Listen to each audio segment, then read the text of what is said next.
What's up, everybody? Good evening. It is another Monday night camp quarantine. We are having practical magic with the most amazing women in the world. Please let me introduce to you my friend, Tracy Locke. You know her from Girls Gone Green. Hello. And of course, professional life coach, Kim Mazzella. And we are here to help you today with, what is the topic, Kim? Forgiving so that we can manifest. Letting go to manifest. To create what you want. Go for it, Tracy. Take it away. Do you have any questions, Tracy? Oh, did she freeze? She looks like she's like... No, she did. That was so weird. I go for it. Tracy. I did. She usually has the questions, and then she froze. I'm like, she's Cindy braided in the quiz show. Yeah, no, I'm so excited about this topic. I've gotten so many people writing to me asking for questions. First of all, our theme song should be one of Elton John's best. You guys remember? Sorry seems to be the hardest word. Yeah. Okay, so the big question is, the question I've been getting from people writing to me is like, forgiveness. Okay, that seems like you're letting someone else off the hook so that you can feel better. And the question that I got so many times is, what about setting up boundaries? So how does forgiveness correlate to boundaries? Because people are always saying, if you're doing self-care, you got to set up boundaries with people and just say no and just not accept certain behavior. But forgiveness seems like the antithesis of like, oh yeah, well, you can treat me any way you want and then I'll just forgive you. No. Do you want to go take it, Donna? I'm going to do one thing because I want you to say the real thing. All I learned from taking Kim's course is that forgiveness is not about the other person. It's for you. So that's one thing I did learn when I took your original course. And now that's where I stopped because forgiveness is tough. You're like, yes, that's not my strong suit, forgiveness. Go ahead. No, that's if you read A Course in Miracles, like this book here, like this whole entire book is about forgiveness. At least these are my notes in it. It's about forgiveness. It really is. They say your only function here is forgiveness, which sounds so boring. Like, ew, that's it. But truly, what forgiveness is remembering who you are. So if you understand that you're a creator of your experience, right? And you go into life from that point of view. I attract everything to me. My thoughts, my beliefs, my energy broadcast is bringing everything to me. And I also believe, but you don't have to believe this, okay? But I also even believe we set this stuff up before we get here. But if you don't believe that, that's cool. But let's just say you're an attractor. Mm-hmm. And what I believe is we want to learn. We're not here just to, have a great time. That is part of it. We're supposed to learn how to have a great time. But we're here to become so clean in our vessel that having a great time is just the next right thing because we've let go of anything that would hold us back from our joy. So what forgiveness is a way for you to release those things that are keeping you that are keeping you from manifesting. So think about it. You have two hands, right? And your hands are asking for stuff. And you're like, please, sir. So, you only have two hands. So if you have those hands full with rage or anger or whatever it is you're holding on to, you can't let go and ask for anything else. So forgiveness is a way. It's not. So what forgiveness is, what A Course in Miracles says forgiveness is looking upon illusion and recognize it wasn't real. Now, that sounds crazy because if someone were to do something dastardly to me, really terrible, terrible things happen in this world, right? All so the time, people get raped, they get murdered, they get, like awful things happen. And I'm not denying that. And forgiveness is not saying, hey, it's okay what you did. Forgiveness is your way of remembering your power, taking your power back and cleaning your energy field so that doesn't happen to you again. Does that make sense? Yes. So when you're doing the forgiveness, do you have to, in order for it to really work, do you have to physically say it to the person? So for instance, like you say, you're bringing in, your energy. So you're telling me that people that have had shitty childhoods somehow brought that into their own energy? Wow. Okay. Yeah. Can I talk about shitty childhoods for a second? Right. So I've known a lot of people who have had shitty childhoods, and I'm not. I mean, we've all had shitty things. I created a shitty childhood because I was a mess. But there are people who have had really shitty childhoods, and I always feel like we set ourselves up for our lessons in life, right? Have you ever noticed that the people with the worst childhoods tend to have the most grit in life if they really work through them? They tend to have they have abilities, they have inner core strength. They're so it's almost like you came into this life and you started exercising the minute you were born, right? You started lifting things, you started, and by the time you're 20, you are so strong because you're able to get, if you work through it. Some people fall apart and don't. That's But the huge key. If you work yeah. through it. So what a shitty childhood. Let's imagine that we came here and set it up. We said, I want to, and remember, I think on the other side, now I could still work with you if you don't believe in any of this. This is my personal point of view, is I believe on the other side, we're like, oh, I really want to get to the point of real great inner compassion in this lifetime. I really want to be able to connect with people. I want to be able to feel who they are and for them to connect to me so I can help them heal. What's the best way for me to do that? Let me have an abusive father. Okay. Right. And when you're on the other side, you're like, that sounds like a really great idea. Yikes. Well, can I just come out for 1 second? Because I think that if I happen to, now this is one of those moments where I happen to know exactly what you're talking about, but if you didn't, the setup wasn't there.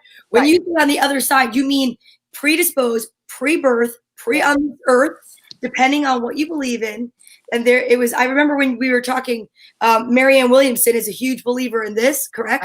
And the Course in Miracles. And one of the things that you had taught me was imagine yourself at a cocktail party up in the great beyond before you get here. I use this example when I've explained it to people, when I've talked about what you've taught me. And I love it. And I think it's kind of clear. And if you don't mind to take a second. So you're at a party up in the great beyond before you get down here. Again, this is just a thought process on how it works. And you're like, well, what lesson do I want to learn? I want to learn how to deal with abandonment, anyone? And then all of a sudden, like my parents are like, my dad's like, I got this. I'll meet you down there. I got you. I'll meet you down under. And then I'm like, I like to deal with judgment, let's just say. And then my mother is like, so on the other side, they haven't even met yet, And no, but this is a cocktail party that Kim gave me as a visual, right? A practical practice to try to like learn this, like to kind of wrap your head around that if you can put yourself in the position of, you know what, these are lessons I wanted to learn, you feel less the victim. You feel like you actually chose the courses as if you were going to college and you picked your classes before you went. Imagine if you went to college and you were just thrown into a school. They're like, well, you're going to learn plumbing and you're going to learn how to become a baker. And you're like, well, I didn't want this. And you're like, but you signed up for it. You might accept it a little differently. So I just wanted to say that because when you had given me that visual, I was able to look at a lot of things in my life very differently. Right. So I imagine like you and your father high-fiving about abandonment when you were down, like, yeah, we'll learn abandonment. You go down first. I'll meet you in 20. Yeah. Let's do it. It's going to be fun. And then you're like, you have all these assignments with all different people. I'm going to teach you about betrayal. Oh, you want to teach me about betrayal? Great. High five. And today, and the thing is, if you could really like empower yourself to think, I asked for all of this. And, it's not that you are to blame. It's that you actually thought, I want to become the most powerful version of myself. I'm going to get down there. I'm going to be unlimited. That was probably, now, I mean, who knows? Maybe that's just how they set it up. They've set it up for us to become unlimited. And this is how we become unlimited, is we work through these things and we realize when we could step into our power in them, then that can't hurt us again. That's why when I was dealing with a client who said to me, I feel so hurt by him. I feel so hurt by him. And I'm like, our job in life is to become unhurt by other people. And she said, that's unrealistic. And I'm like, really? Because if you really had totally taken your power on, now don't get me wrong, if something happened to my kid, I'd be really hurt. Don't get me wrong. Sure. But if we really stand in the center of our power, we really recognize that no one outside of us can make us feel any way. It's always a choice that we have. Okay. So Cecilia says, on the other side, we were so happy that what I was saying says, who wants to have a stroke at 32? Me. Who wants to lose her parents at a young age? Me. As I've gotten older, I see some of what some of the purpose was. Sure. And that's so beautiful to hear. Like, that's really so true, because if you recognize that this horrible, and actually I posted today on this, the awful thing that you're going through right now, the thing that feels like the worst thing, because we're all going through awful things. I mean, people have parents who died and people have there's a lot of awful things going on, right? What if that awful thing was designed to make you so strong and so happy, right? Would you look at it differently? Would you consider it differently? Does that make sense? Yeah, that makes total sense. So then Yeah. it leads to my next question. If you're leading like a spiritual life, what's the difference between forgiveness and boundaries? So say, like a scenario, somebody does you totally wrong and you know that they did it on purpose, meaning they knew what they were doing when they did it. And you knew that they know, meaning like, we've all been through it before where somebody screws you. Like they literally just I have no screw idea you. what you're talking about. I know, Donna. This has nothing to do with that. Nothing. Boop, boop, boop, boop, boop. No, I'm just saying. But you're going to be all spiritual gangster and be like, I'm going to let this pass. But at the same time, you want to say in your head, again, the practical person goes, "Oh, I can't let this happen again. And if I just allow, it's going to keep happening until I set up boundaries." And so, what's the difference? I guess is my question. So I want to talk about what spiritual tyranny is. So spiritual tyranny is, you're so loving and sweet. I wouldn't expect this of you. You're so kind that, aren't you spiritual? You're not supposed to be so upset. I call that spiritual tyranny. When we hold it over you that you're a spiritual person, so that means that you can't get mad. It's not true.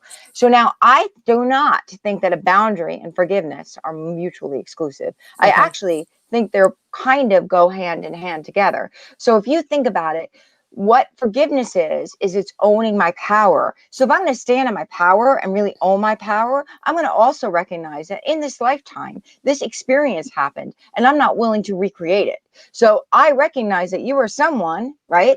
You are someone that I created this experience with. And I don't see you in therapy doing a whole bunch of work on yourself.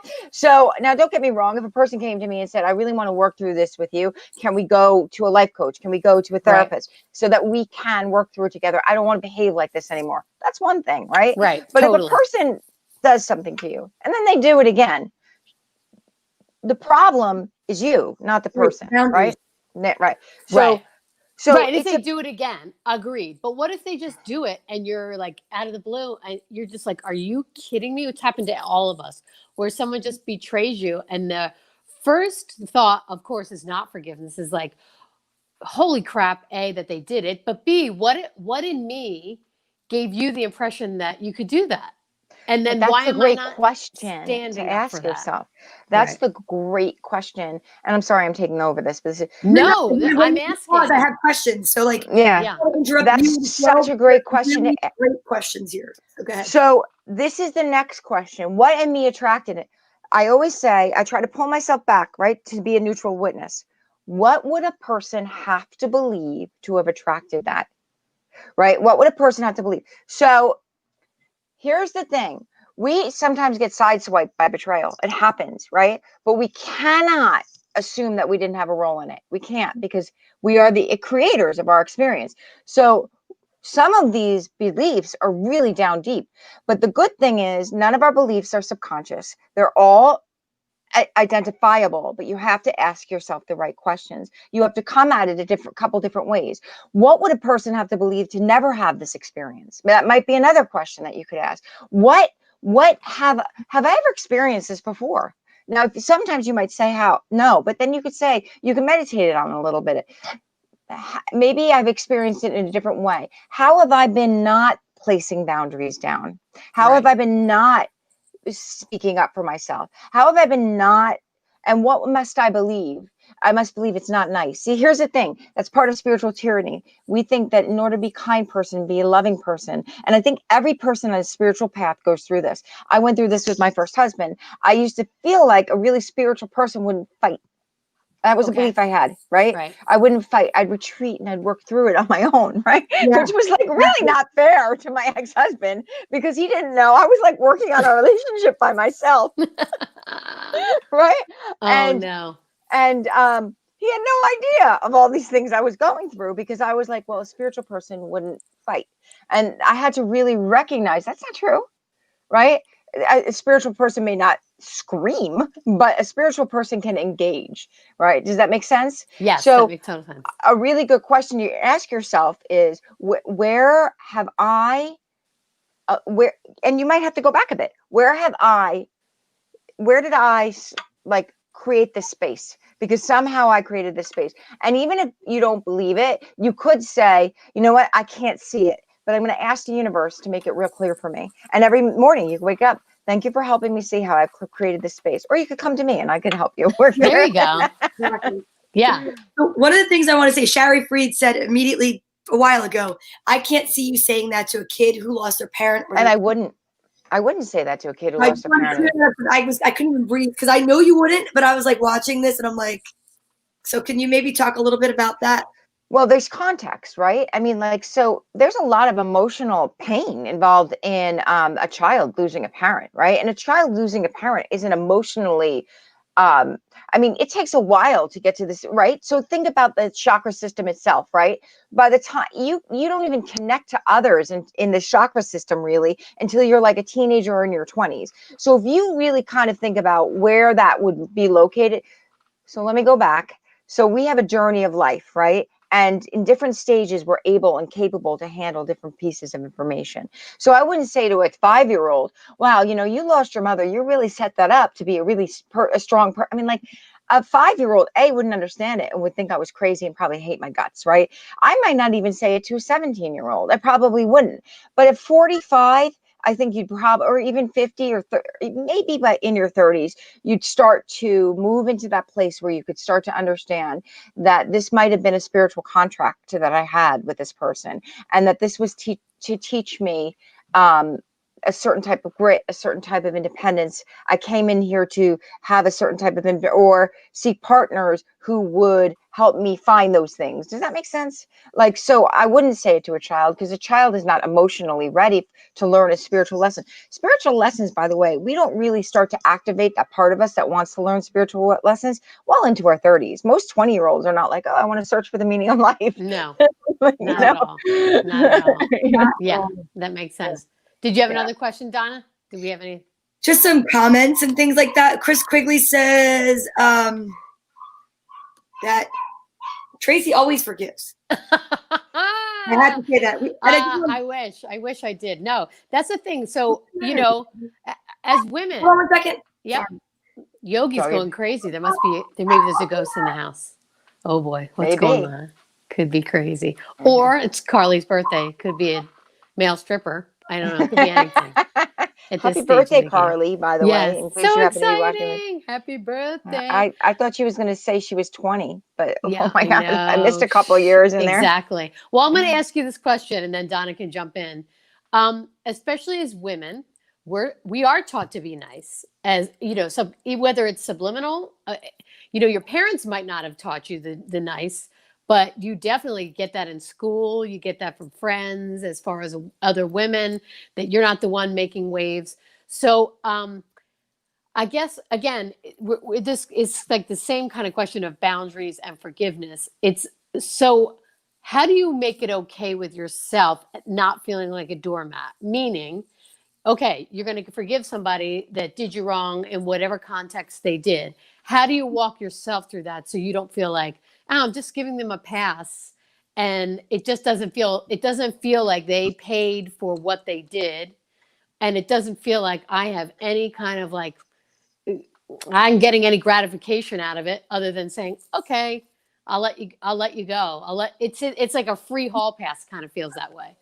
Well, I get this so much because I know like there's times where you just want to punish your partner or your friend. Like if I could just punish you, yes, feel like so much better. A slight jail sentence would make you feel so much better. And we punish each other. Like we do silence or are you okay? Yeah, but I'm a little cold, right? Like, yes. like, you know, like I'm fine. I'm fine. I'm fine. Yeah, everything's There's okay. that word again. Right.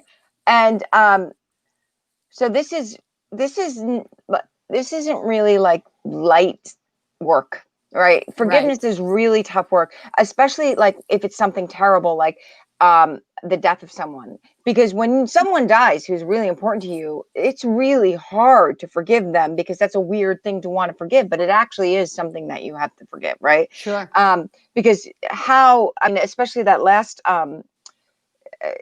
scenario of a child who had a parent die. Sure. Like in there's so much drama and so much pain, and having a parent die takes your world off on a different axis. However, it's all kind of like, so one of the things that we do is we try to make levels of things. And one of the things I love about A Course in Miracles is it says there's no small upsets. They're all the same. There's no different levels of thing.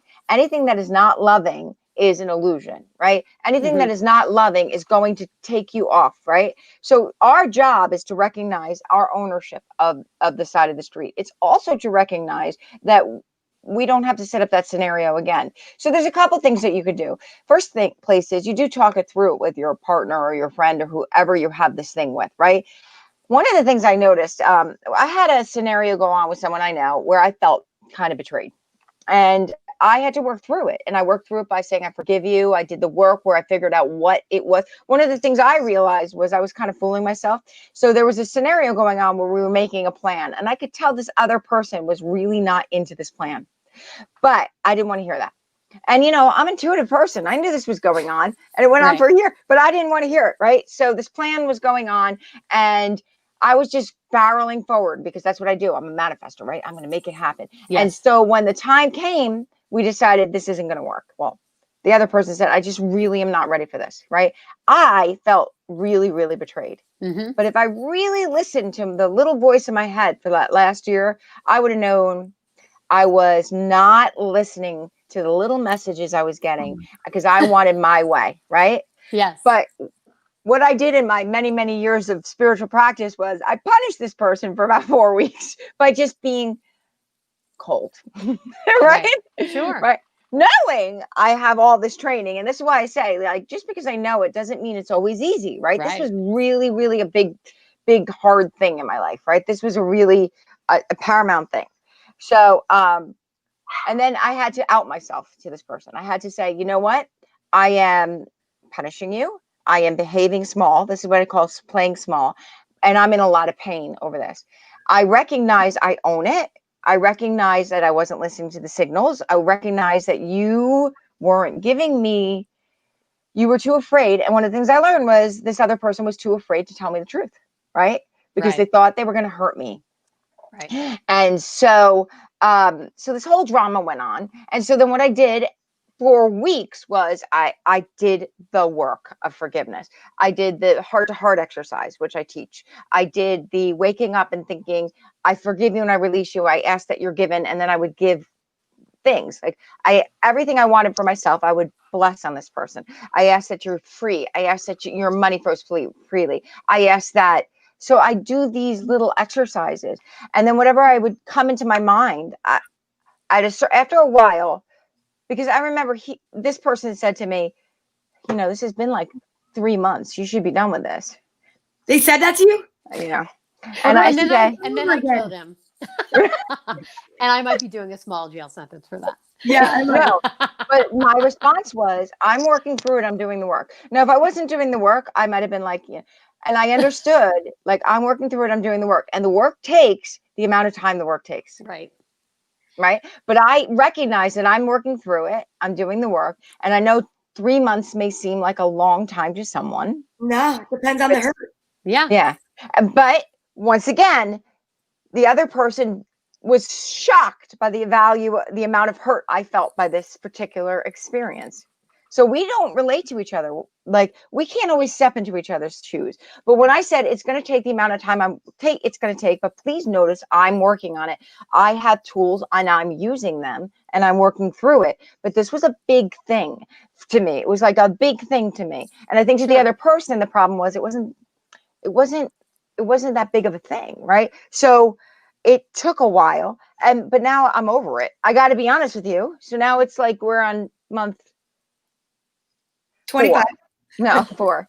So it took me about 4 months. But like, how do you know you're over something you have to forgive? You just don't think about it. And when you think about it, it doesn't hurt. That's how you know you've really gotten over it. It just doesn't come into my mind anymore. I started focusing on other things. I did so much forgiveness work around this, a lot. I'm talking morning, noon, and night.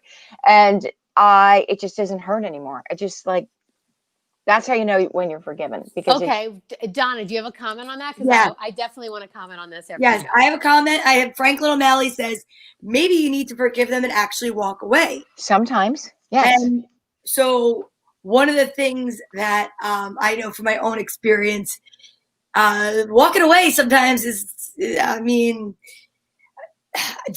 if you don't really plan on having these people perhaps in your life any longer, if they're not, let's say the person that betrays you is someone that you really don't see yourself having back in your life because Right. you realize that what they did was so hurtful. Let's just use that as a simple term. Maybe they just showed their true colors. It's almost as if you were playing cards for years and you kept getting a peek at one of their cards. And then maybe you saw another card, but they showed their entire hand. And isn't it something like self-protective just to say, you know what? I think in this particular case, the best thing to do is to cut my losses and to cash in my chips. Absolutely. But I wasn't willing to do that in that particular relationship because there were so many other things that were really great in that relationship. And I also had to own my piece that I'm a pretty forceful human being. I'm like, when I decide I want something, I'm like laser focused. Right. Right. But that particular relationship, I even knew with the betrayal, I wasn't willing to let go of all the other pieces. Like, Okay, go ahead. Go ahead. Dawn said, well, what if you forgive the person, but they occasionally have to be in your life? I want to release them, but they have to be in my life. I relive the hurt. I love this question. Thank you, Dawn. Mhm. So here's the thing. Forgiveness is like all learning is spiral. Is that the word I'm looking for? Yeah. It's like so you think you're done, but you come back around to it again and again. Cyclical, right. The Right? carousel. Yeah, that's the word I was looking for. Carousel of hell. What? The carousel of hell. You're very like Gwen Stefani today. Like everything you say, you're like, yeah, see? I love it. Like, Where are you, Blake? you right? The carousel of hell. I'm going to put that in my next course. Yeah, that's a good one. That's a really good one. Forgiveness, the carousel of hell. So if everything that you learn is cyclical, these people, so I say there are some people who come and they're your master teachers, right? They're your master teachers because They certainly are. I mean, listen, I was just talking to my kids tonight because my kids are night and day. They don't get along. And my prayer is they're always going to become friends. And they're just, one's an extrovert, one's an introvert, one's very, very artsy, they're just sporty. They're just different, right? And I keep telling them they're more alike than they're different. And so it feels like there are some people that come into your life. They come into your life and they're related to you because the universe knows that if you can make peace with that other person, then you can, because it's important to remember we're talking about forgiveness because it's so self-centered to forgive, because who you hold onto in your energy field is who holds you back from manifesting your unlimited ability. Amen. Right? Yeah, that's it. So these people that are related to you, these people that you have to see or you work with or anything, that you hold these uncomfortable spaces with, right? These people are your master teachers. They have come to make you unlimited. And you have to look at them and think, you are a gift to me. And I know that sounds hard to believe when that person you want to throttle, right? Yes. Or, like I've had experiences in my work day where I cried. I mean, like, so we've all had these experiences, right? Where you want to throttle. But if you can remember that everything is a spiritual lesson, everything. There's no coincidences. People haven't just arrived in your life for willy-nilly. I mean, it is like one big computer. This person can teach you. You are going to be they're your assignment. And when you can look at that person, I had a person in my life for 20 years. 20 years this person was in my life. And this person was very, very self-centered, very, very unkind to me, but not knowingly unkind to me, just so self-absorbed and so self-centered that they didn't realize how unkind to me they were. And you know who it is. But I mean, I prayed for this woman endlessly. And it was so funny because I'm like, one day I'm not going to have to wake up and pray for her anymore. And I don't. You're like, right. I don't. And I'm going to tell you why I stopped. Because when I think about her, I only have kind thoughts. I really do. I feel sad for her a little bit. I have kind thoughts for her. I hope that she gets what she wants. I hope she feels loved. Like all that anger in me and that attachment really went away. One of the 4 agreements, one of them is don't take anything personally. And I feel like that's part of what forgiveness is to be able to get that mountaintop view, see it from the top and say, wow, this is what I learned. You're such a gift. And actually, this person that I had in my life all the time, that was such a gift for me. And it's funny because when I finally got over it, the person went away. Isn't that interesting? Yeah. Well, I guess for, like one of my questions that already comes up on a practical note is that, so for instance, the thing that you went through, Kim, with this person, right? This guy who, whatever relationship your was, when he knew he betrayed you, and then he's like, oh, 3.5 months, you're not over it by now. See, that's where someone on a practical note goes, who the hell is this person to say he betrayed you and then he's going to give you a hard time about how long it takes for you to get over it? See it as a betrayal. He did not have the same experience I did. Mm-hmm. So his experience was we changed our mind about a plan. No, but he changed his mind about the plan. Yes. But right. But what I'm saying is, that and he knows the truth. And I don't know. I find it very hard to believe that people don't know they're screwing you when they do. Maybe some random time they don't, but I'm going to say 9.5 out of 10, they know exactly what they're doing. I agree. So here's my question, Kim. It's like, I've noticed, just for me, you guys know my personality. I really do try to be as nice as I can to everybody that I meet. I really do. And sometimes I say to myself, wow, I'm such an idiot, because I feel like, because I have some friends that are like, they can be so bitchy and they get everything they want. And these people jump. It's like Devil Wears Prada. Like they walk in the room and people can't do enough for them because they're so scared of what's going to happen if they don't. And I'm like, wow, what's the right strategy? Because that seems like a strategy where you come in the room and people just make sure everything's okay for you because they know you're going to be a nightmare if you don't. Meanwhile, I know Donna could speak to this in the comedy world.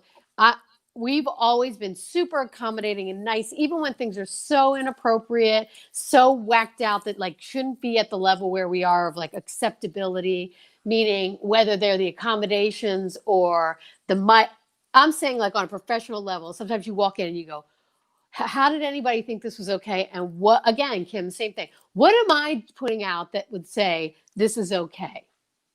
And so I guess my question is like, if you're a bitch like Devil Wears Prada, that seems to be giving out the signal of like, you better be on top of your game because I don't accept any less. And what's the difference? So that person seems like they don't have a lot of forgiveness, yet they seem to get whatever they want. Does that make sense? What I'm saying? I think this is what we're talking about is matching energies, right? So people who don't feel good about themselves tend to be attracted to people who expect everybody else to jump for when they say so how high, right? So It's a lesson on both, right? So the person who says jump when I'm not going to comment on whether or not they're happy. They may be happy. They may just think that they're very clear, right? They may just be saying exactly what comes into their mind and just making assumptions that everybody will do it, right? And may attract the person that feels bad about themselves or that feels push aroundable. What's the word? But I'm not even saying in a relationship. So for instance, I worked for someone who was literally Devil Wears Prada, literally that personality type. And I watched that person go through the world, and that person did not feel good about themselves, by the way. No, of course not. But everyone reacted to them just like they do in the movie. Like, what can I do? What can I do to help you? Meaning not relationship people. I'm saying the outside world was like, I'm going to jump to whatever you need. And I just watched it in awe because I was like, here I am trying to be Mrs. Nice Guy.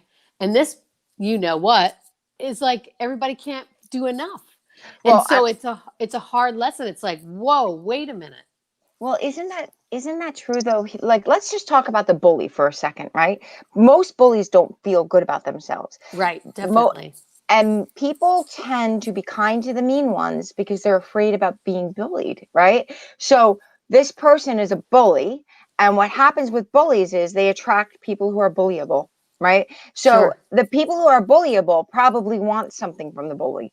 Right. So you're not saying, well, how can I help you? You might not stand for that because you're not willing. So if you think about all the 4 different archetypes that Carolyn Mace says, that I'm going to go a little deep off that she says that everybody has 4 archetypes in their archetypal pattern. We have 12 altogether, but we all have 4: the child, the saboteur, the victim, and the prostitute, right? And we work through those 4 archetypes all the time, right? We're working through them. Each archetype is neutral. They're not negative or positive. They have a negative or positive side, both of them. So the bully attracts those people who are getting something. Yep. Right. So it's about value. So the prostitute archetype, we all work through. Where do I sell out my value? Where do I sell out my soul for something I want? Right. So it's not about sex necessarily. It's about, so the people that work for the bully are in their ways. They're trying to climb up the corporate ladder or whatever ladder they're trying. And they're all working through the prostitute archetype. And so there is value in that for both the bully and the bullied, because what the bullied need to do is find their value, and that most people probably leave that person after a while going, what happened? Right. Everyone I know left that person saying that. But what I'm asking you is, it's very interesting that the world would react, because I know we've all talked about the energy that you put out is the energy that you get back, hopefully. But this person put out, I'm telling you, when I say Devil Wears Prada, it was exactly the same. And I was like, why are people reacting to this person in such an accommodating way when they don't even know this person? Because it's fear. I think it's fear, and it's the energy that they put out is like, when you're walking down the street and you see that person, you see like how other people react.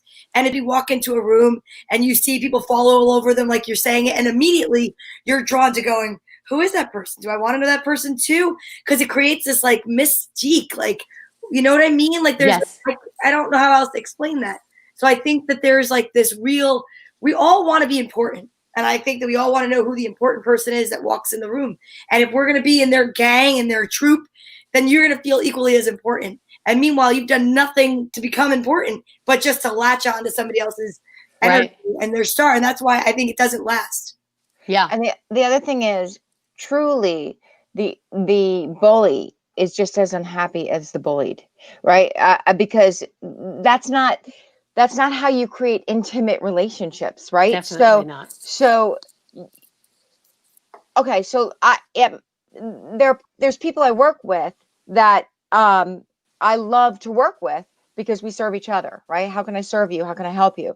When you're in an environment where you feel bullied or afraid, that whole environment becomes dark. I mean, I bet you it's a very dark, toxic environment. So everybody is fear, and I'm sure they can't retain people. No, I'm sure the person feels angry all the time. Yeah, feels so. This is what you're talking about, an environment of fear. Now, when you talk about manifesting, you could manifest from the state of fear, but what you get matches more fear.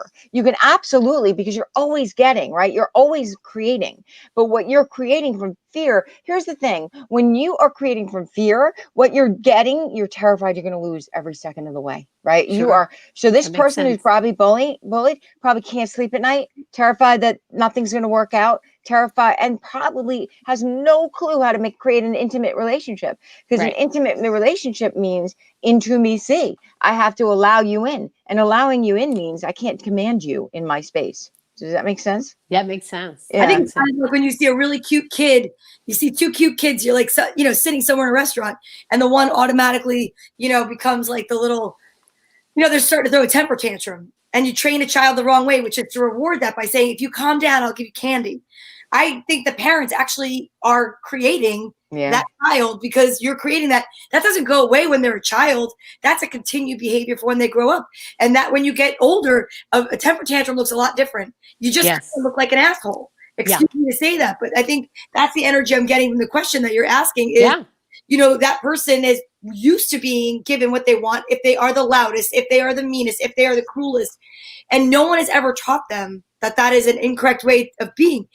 To me, the person, whoever you're speaking of, the energy I'm getting is one day they're going to lose somebody that is like so important to them. That's what's going to stop them in their tracks. And then that person's not going to go back, because that person cannot go back. Right. And that's what's going to be. That's exactly what happens to that person, by the way, which is so interesting. Yeah, What? that's exactly that's the pivotal moment, and that's what happened. the energy That's what that I happened. completely just got from everything you said. Yeah, but the thing that was interesting to me is just the way that, but as Kim explained it perfectly, that it's that fear energy. So because Wait, we are practical magic, I do yeah. have to. Wait. Guess Go what? ahead. Special guest. Guess who just tuned in from the hospital? Suzanne Stein. Hi, Suzanne Stein. We love you. We We're have to sending definitely love. today send out so much loving energy because she's having a major surgery. And she's going to do really well. And we're She's going to be sending her amazing. tons of love, healing mojo, and big hearts right here. Big Oh, hearts. I'm Big I'll make hearts. a heart. Oh, we're sending that to her, and chocolate, whatever, maybe chocolate. Yeah. Whatever, Chocolate's always good. and a male stripper orderly. He'll be in about a half hour, Suzanne, so be ready. I'm fast for everybody. You'll know because he'll be wearing a hospital gown with a thong. It'll be perfect. That was Donna's idea, just so you know. Donna loves that stuff. No, it was Donna loves that stuff. not my idea. I give her know. magazines and a loose. You're the cutest. We have to talk off camera about. I have to tell you about one thing you did. Anyway, that was the cutest thing I've ever seen.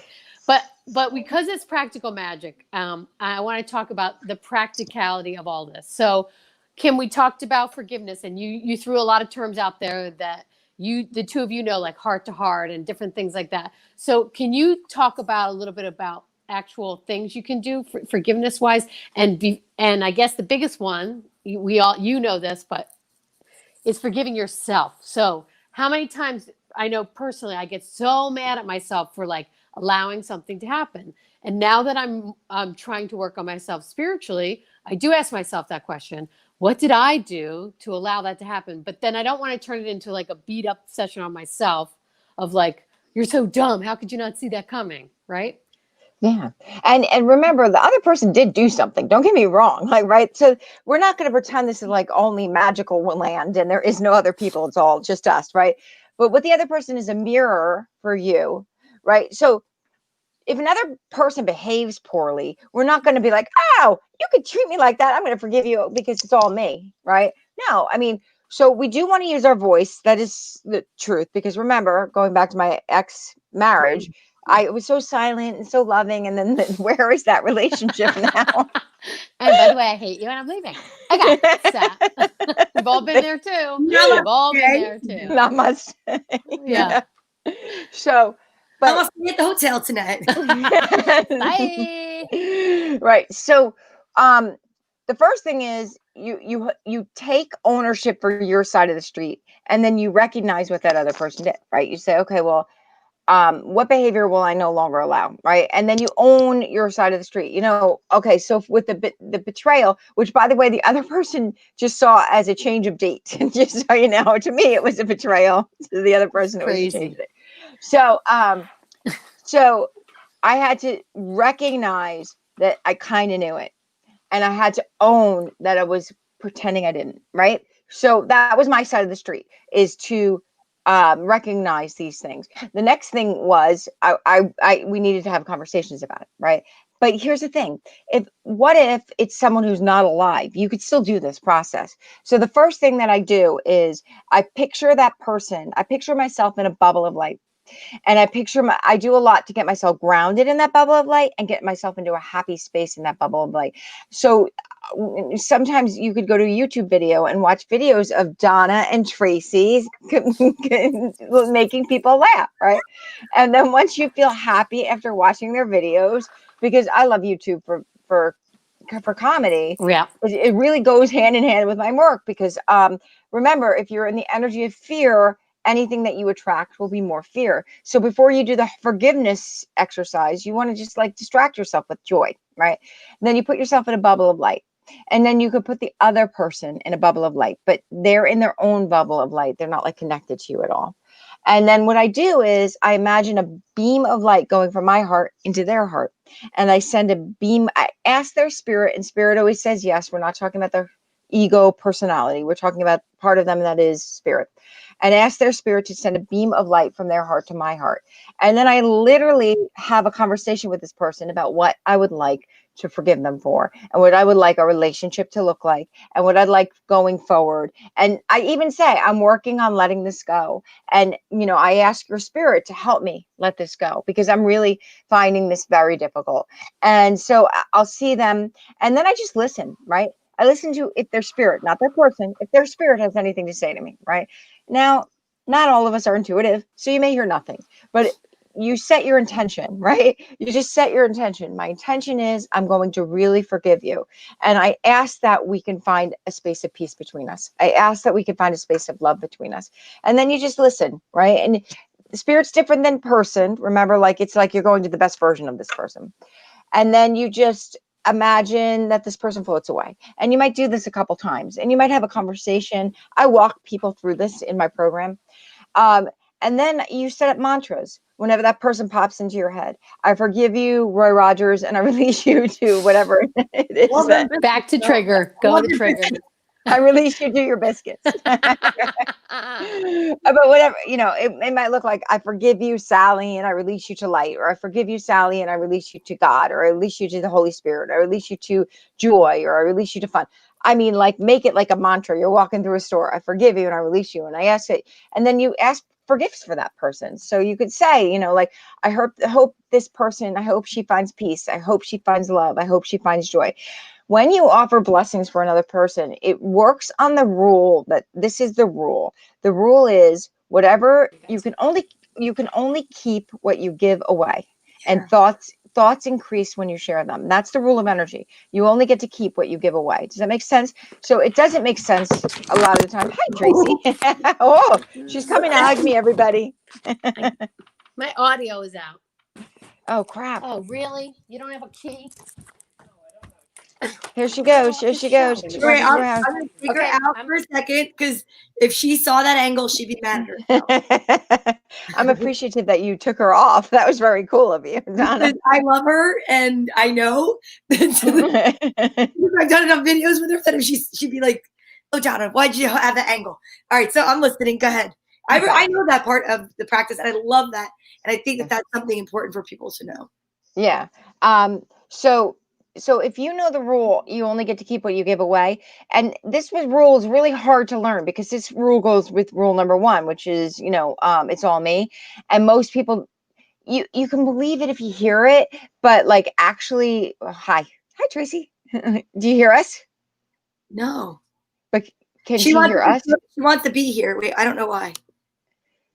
Does she can she listen to us on her phone? Oh, you muted it. I muted it? No, she is. It's on your side. How about that? Yeah, you got it. Oh. See? All right. I was like, because I tried to unmute you, and it says the guests did it to themselves. Oh, I don't even know. I didn't even move. Isn't that weird? Well, maybe when you went to grab everything and you were hugging us. No, that was because I couldn't hear you. That's weird. That is weird. Anyway. It's a spirit thing. Okay, so finish what you two were saying. I'm sorry about that. So I was just talking about the rules, right? So you only get to keep what you give away, and thoughts increase when you share them. So you can share a thought with yourself again and again and again, right? Or you can talk about it with other people, but you could just say, when I've been in the mall with my kids this weekend, and they think I'm weird, but sometimes they do this stuff. I'll be like, oh, let's send her blessings. What should we send her? And they're like, I don't know. I'm like, I hope when she goes into pink, she finds really cute underwear. Like, she was walking into pink, right? What, you saw somebody you were upset with? No, I just saw somebody in the mall. I say, I offer blessings to everybody. But when you pick someone specific, it softens the energy. It's really hard to do when you're really mad, right? Because one of the things I noticed, I don't know if everybody knows this. Maybe this is just my experience, but I think it's everybody's experience. When you get mad, it's almost hard to let it go. It's hard to I'm in bed at night and I'm thinking about all the things I could say that are so mean. Right? Yes, rehearsing. I rehearse what I was going to say. Yeah, all those mean things that I wish I said, or all the mean things I could say. And I'll say to myself, wow, Kim, you know your energy broadcast, and you know this is the broad energy you're broadcasting right now, and you're kind of asking the universe for more of this feeling. Is that really where you're willing to go?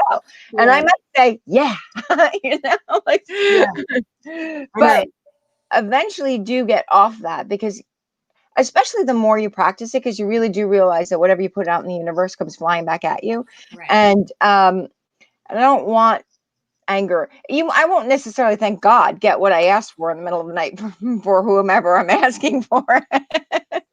But I'll get more of feeling bad, and more of feeling uncomfortable, and more of not living joyfully and unlimitedly. And so if you could come up with a mantra and just say it over and over again, sometimes you got to fake it till you make it. But if you practice it, it's like creating a pattern in the road. Eventually it gets easier to get into it, Right. especially if you make that effort. Right. I have a question. Yeah. Well, so there's the type of betrayal that we were talking about before. I feel like it's almost like the image I get is like a car accident. There's a couple different kinds. There's a head-on-head collision where people get out and they exchange information. And Tracy, I don't know if you can put your headphones back in, but it's clicking a lot. Okay. So there's a head-to-head like collision where it's like, you actually have a confrontation. And then the other type is what I would call in my head, what I'm seeing, is the side swipe. It's like the hit and run, right? So currently, without getting into great detail, but just to energetically talk about it a little bit, I think a lot of people are experiencing that through what's going on with COVID, like utilizing, I hear a lot of people talk about in the salon.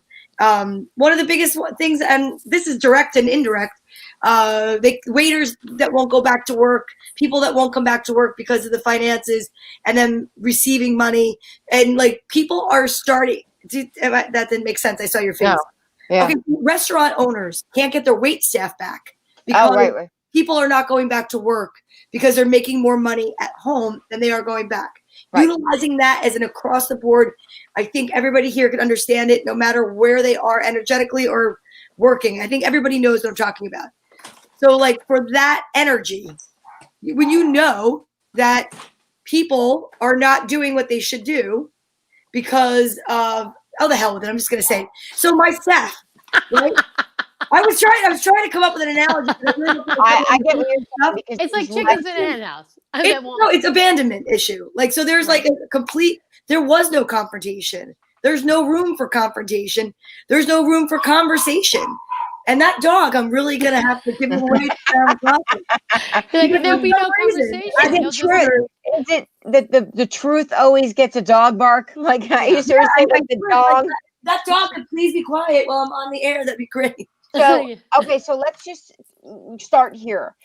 The people that you're talking about, remember, have a different experience than you about what happened. So you see it as a sideswipe betrayal, and these people see it as money is money, right?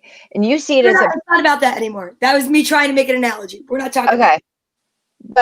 But so here's the thing, is that there's two people having two very different experiences, right? And both, the one thing I always try to remember is no one makes a decision because they think they're an idiot, right? No one makes a decision because they think it's the mean one, right? No one makes a decision because they think, wow, I'd really like to hurt that person, right? That's never a motivator in any, our decisions that we make are always motivated by ourselves. Right. And if we could remember that their decision, once again, is not take things personally, but then what we think on the other side is, but I'd never do that. Right. I'd never make a decision like that. And so our goal is, so where was I when I attracted this person into my life? Exactly. Was I in a different place? Because I know this version of me with these cells that exist right now wouldn't have made a decision like that. Would I have made that more fearful decision? Because remember, when you're in your position, you're making a different kind of fearful decision. Like your decision isn't being made by fear, right? But there are people that are really, really afraid right now. Like really afraid. They're afraid that they're going to get COVID. They're afraid that they're going to not have enough money, because if you go back to work and you can only, I know in the restaurants, they can only put 25% in. So why would I go back to work for that? If I'm going to make 25% of my salary, I might as well stay home and collect, right? So these These are tough decisions. And so it's really easy to take them all personally. And Oh, it's, of course it is. yeah. And so what I would do is I would say, I would ask for help in seeing it as a neutral witness. So what a neutral witness is someone who is not involved in the story, someone who is the therapist, right? And so if you can pull yourself out of the story and also do a little recreating, because you know what, Donna, I don't think you'd do that to you, right? You know, you wouldn't do that to you. You wouldn't do that. And so now going forward, you're going to attract people who wouldn't do that to you. Does that make, because before you attracted a certain type of people that created what you needed then, right? Now you need something a little different. Does that make sense? No, it totally makes sense. And I've been doing a lot of work about it. And what I guess the lesson or the thing that I wanted to share with, for myself, but I could talk to you off of this. It's not even just about that. I think that I've been talking to other people that have been experiencing similar behavior because of the fear. And I understand that there's a part of it that I'm responsible for attracting. My question really is, how do you have a conversation about it when it's not that somebody said, picked up the phone and was like, you know what, I'm done with this, I'm leaving, goodbye. And it's literally like sneaking out in the middle of the night kind of energy. Right. So that's the thing, because I'm trying to wrap my head around how to forgive. Like the one person, I could totally say, okay, like I'm not even upset over the leaving. I'm upset over the how they left. It's like, you can leave, go on, do something different with your life. I actually feel like, in a way, I don't mean this to come across, but I'm going to say it. I think I've shown through my own living that you should do what makes you really happy. And that, in a weird, bizarre way, it's almost like a following in the footprints kind of following in the footstep kind of energy. Like, you know what? At 48 years old, or 44 years old, she started a whole side career, right? I started doing something else that brought me joy. And I feel like it's exciting to like be able to say, hey, you're never too old to learn something new. You're never too old to try something new or change your life, what have you. Again, I'm not saying it saying like, oh, I'm responsible for them going on and finding something joyful. But if we are living in this place where we are supposed to say, what did I do to attract this? And I'm allowed to say it in the negative, I'm going to say it in the positive, but I'm going to say I would have never just said I'm out and like not given an explanation. Right. Can I also offer another explanation? Yeah. So my thinking is that I feel like no there's closure. Sorry, that's what it is. Dawn just nailed it. Yeah, and I no closure. And I also feel like we talked about the theme of abandonment, right? Like, so this is not a new theme. I'm reoccurring. Right? Trust me. Right. So not a new theme, but I'm going to just tell you what popped into my head. So I feel like a lot of what's happening is fear for the people who have decided not to have a fear-based life, to really be fully invested in living. It's like all the people that match fear are being swept away, and they're being pushed away, so that you can bring in a whole group of people that are not fear-based. And that's a really painful lesson. Like, who needs to learn it like that? But that being said, I really think that this is one of those things that you can do. You can forgive and you can let go. It's just going to take time, because this is plugged into a bigger belief bubble, right? So this matches, like, so you have this belief of, I'm not stayable, right? Right. So heck yeah, I have that belief. So they won't stay for me, like, and they will sneak out the back door, right? Sorry, Dad. Sorry. Right. And so I would say that 2020 to 2021 is the year that you're going to really let go of this. And so that is work, but it's focusable. It's changing a belief, and we can all change beliefs. You have a belief based on experience. Those are tough beliefs to change, but they can be changed. I'm telling you, they just take a ton of work. I do want you to know that I do walk around when I'm not like feeling that, like, it's funny how it goes from that sad, but then the arc goes all the way to here. And some days I walk around and I go, I am so excited to see what the reinvention is going to be, Right. whether it be here or, I look at it and I say, my lease is up in May. And to me, I say, what excitement is going to happen? Because I don't know what the next step is or what the next phase is. But Tracy could tell you that we have been talking about this for years. Tracy and I, for years, in the car, driving to gigs, going to, perform for the Navy. And I appreciate what Tracy has done for me so much. I've probably not even thanked her enough. But, our friendship and what we created in that relationship and what she has shown me through experience and through just example, it's interesting because she would say it to me all the time, like, you better be ready because something's going to happen. I'm like, get out of here. I didn't want to believe it, because I didn't. Guess what the funny thing is? You don't want to hurt them, Tracy. You don't want to hurt them. I didn't want to hurt them. I didn't want to leave them. How could I leave them? How could you leave them high and dry? And I would be like, oh my God, we're talking about you. Why do they keep? Meaning, I understand why you're being so Isn't kind, that so crazy? But it's like they'll be fine. They're going to land on their feet. That we've had over this, and to sit here now in, September 1st is tomorrow, and to literally think that March 14th, I was almost in tears over having to call a meeting to say, we're not going to open. You guys should just go on unemployment. I'm so sorry. I didn't go for the PPP because I didn't want to screw you guys out of the money. Like, all these things that I did thinking if I was a good person, I would reap the benefits. Right. Is the complete opposite. And that's the energy and why I was smirking when Tracy was talking about the person who walked around like the devil wears Prada. So I think that no matter what you do, it's a lesson. But please say something else, because I don't want to. I really honestly feel that you learned about boundaries there. Here's the thing. I don't think there's anything wrong with caring about other people. I really don't.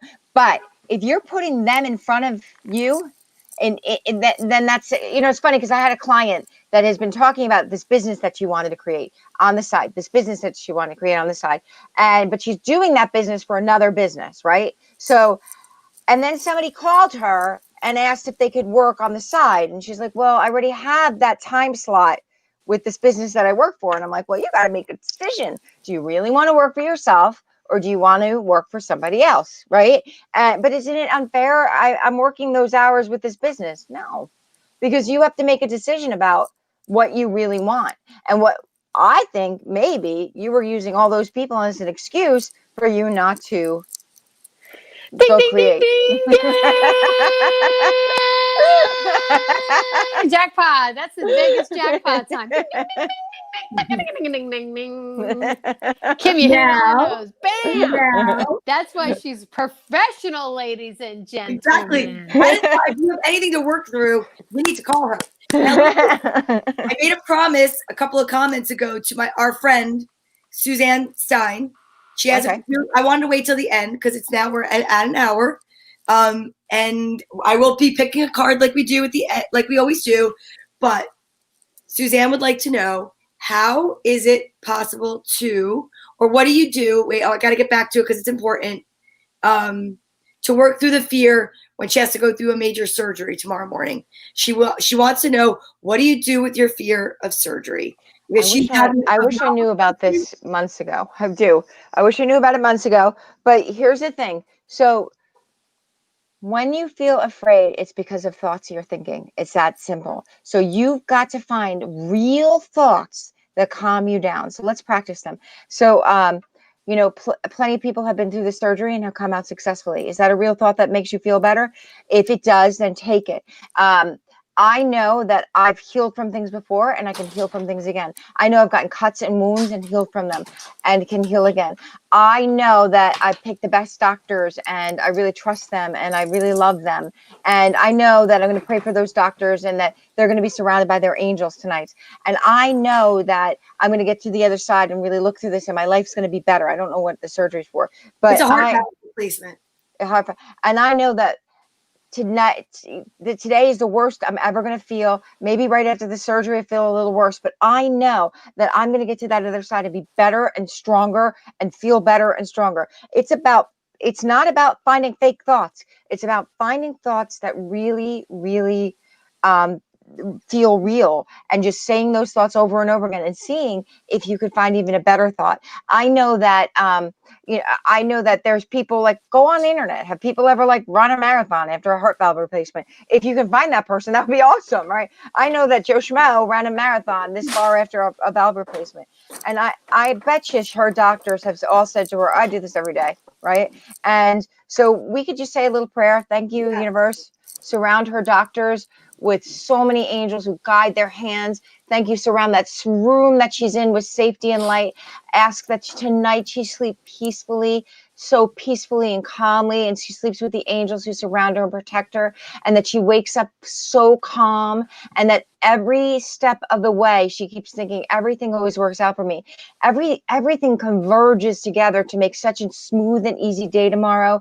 Every person I see doors opening, and we ask that surgery room is just filled with light, filled with love, filled with Reiki, energy healing, and all the different types of healing, and that the surgeon's hands, all the hands of the nurses and everybody in that room is just guided by light and love and angels, and that after that experience of a recovery, she feels the hands of angels and love all surrounding her and protecting her, and that as she's recovering, she's just infused with light. Every cell of her body is infused with light and the love of light, and that she is just healed so quickly that at the end she just says, that was amazing. Thank you. Amen.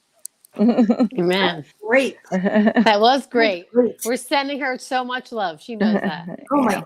That was amazing. Amazing, Kim. And, Thank and you. my mother, I will say, I love my mom. She said, I texted Suzanne Stein today, wished her well, told her I had the same surgery in 2013. She's still going strong and she's praying for her. And it's Good. great because I said to my mother, and I do, I love my mom, and we've gone through lots of different things together and all sorts of energy. But I will tell you this, I am really happy. No, my mom was a part of the lunch we had today with Carly, and it was great. I made her sit in the car with the top down because I'm so nervous about COVID. They said, I'll drive only if the top is down. She's like, That's so funny. Suzanne Stein said, thank you, by the way. Suzanne You're Linfant, welcome. that was awesome. We have this amazing team around us. It's like, we're here, but like, we have Suzanne Linfante, Andy Glazer, Suzanne Stein, and it's just like, it's so nice to have supportive women. Yes, so around, important. and it is so important. It's amazing, and of course all my family, and I'm not saying not them, but yeah, this group that we're gonna go and Zoom with after. Right. It's really been a blessing that we even keep doing the Zoom and yes, meeting. And I don't know if I recognize how much of a blessing it was until I didn't have it with other people that I thought I would have it with. So right. It's pretty amazing, and I don't take it for granted. But all right, last week we had Tracy Locke went first, and the week before Kim Mazzella. You guys can figure out who wants to say stop. I don't know. You go first. You go first. Donna first. Here Go we ahead, go. girl. She Go tried ahead. to make me put myself first again. I don't know. Yeah. Come on, we have to learn this lesson, Donna. You gotta learn this lesson, girl. That's hilarious. That's actually really funny. What's it gonna take to get an Emmy around here? You're like Susan Lucci. What's going on? Wait, what? Hmm? Oh, I think. You don't remember Susan Lucci from All My Children? Yeah, but she was up for an Emmy like 15 times, and she used to do a commercial where she'd be like, "What's it gonna take to get an Emmy around here?" Because she didn't win until like no, but you know what's so time. funny? Because I leaned back and I thought you said you could see my coochie. And Hello, that didn't sound anything like that. Oh, hi-oh. Okay, top card. Go for it, Donna. What does it say? Children. Oh, what's your daughter's birthday? My daughter's birthday. I gave birth today 24 years ago. Archangel Michael. I always met him. I love him. I told you. Right? Tracy, have I not told you that? Yes, that's your guy. I love him. That's your man. Oh, I love Archangel Michael. He so surrounds me whenever I ask for protection. And that's what I was like talking about. So my kids said, Archangel Michael, what more do I need? He's there. He's like, I got your back. He's like, I got you. Like, can't you cuddle with me a little bit? He's got some big wings there. He's got some really big wings. All right. You next. Go ahead, Kim. You're up. Come Go on, me. Kim. Pick a winner. Go me. Go. Make it great. Stop. Ooh.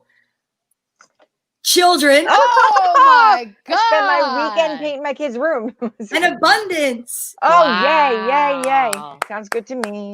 That's wild. That is All right, wild. Tracy Locke. Here we Here go. we go. All right, give me Hi-oh. like a good. All right. Do it. Do it, Donna V. Do it, Donna V. Okay, stop. Okay. Intention. Intention. Ooh, put it out there, Set him. I am. Yep.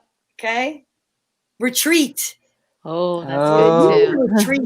I wish we all had retreats. Me too. Lake Tahoe. The Let's women's go. retreat, like those. A Are the, women's retreat in Lake Tahoe that we do for a weekend. Sounds good. Let's do it. Okay, let's make Got it it happen. That's my intention. This one, hey, Suzanne Stein. Let's get it for Do Suzanne. it for Suzanne. Suzanne Stein, this is going to be for you. Go ahead, girl.